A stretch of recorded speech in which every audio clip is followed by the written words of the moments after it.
Here on the table are 47 cards that I purchased for $2 at a garage sale. And I've personally gone through all these cards and I priced these using, I think it's called Sports Card Guide.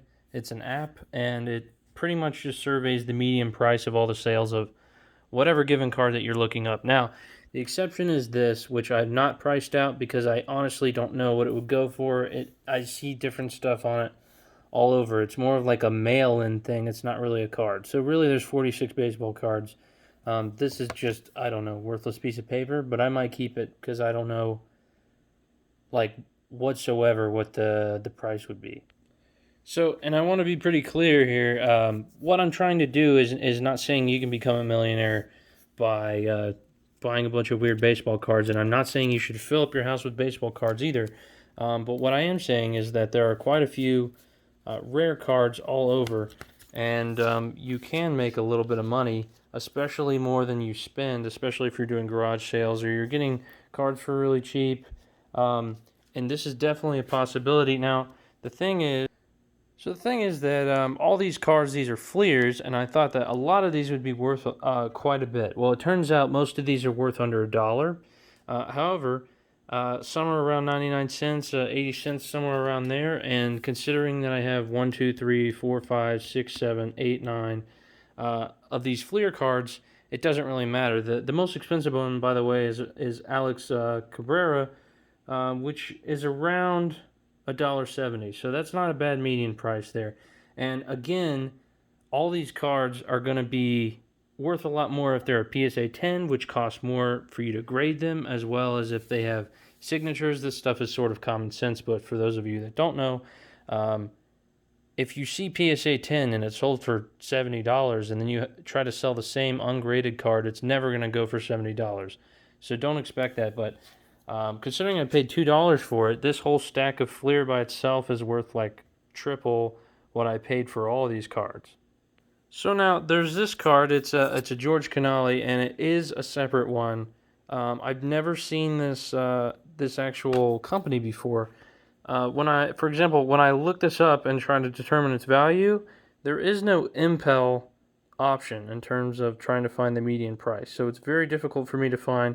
I thought it would be worth quite a bit. Well, it turns out it's worth like 50 cents tops. So not a lot, but if you get 4 of these, you can at least make your money back. So, and usually the baseball cards at garage sales, that sort of thing, are sold for quite a bit more. Now the Donruss, I got quite a bit more lucky with the Donruss. Now, several of these are 99 cents or so, but some of these, like Ellis Burks, they start selling for quite a bit more if they get graded.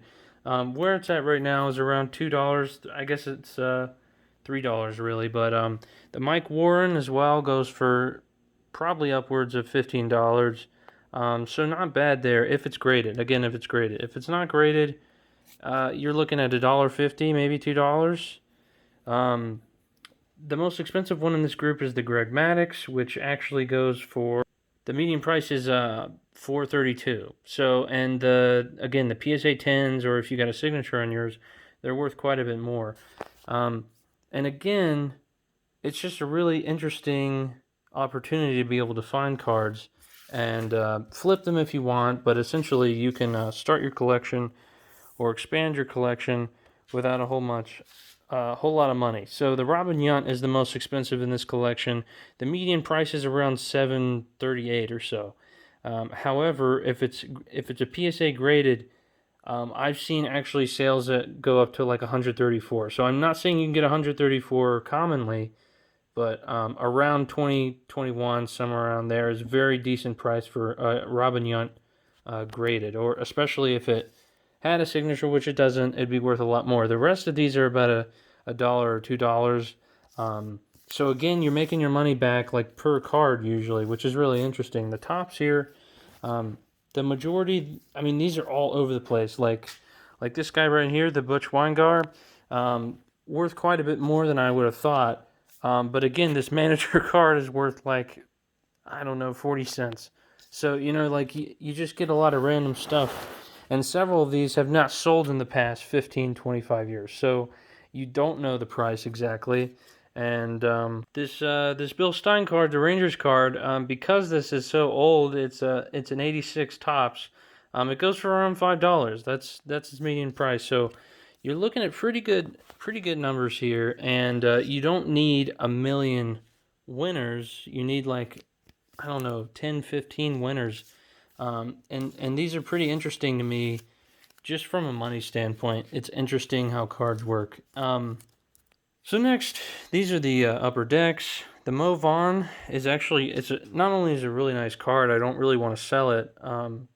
Another thing I want to mention is if you're just trying to flip stuff, baseball cards isn't necessarily your best option. You sort of got to do a good bit of research, and selling them isn't always the easiest thing depending on what you have.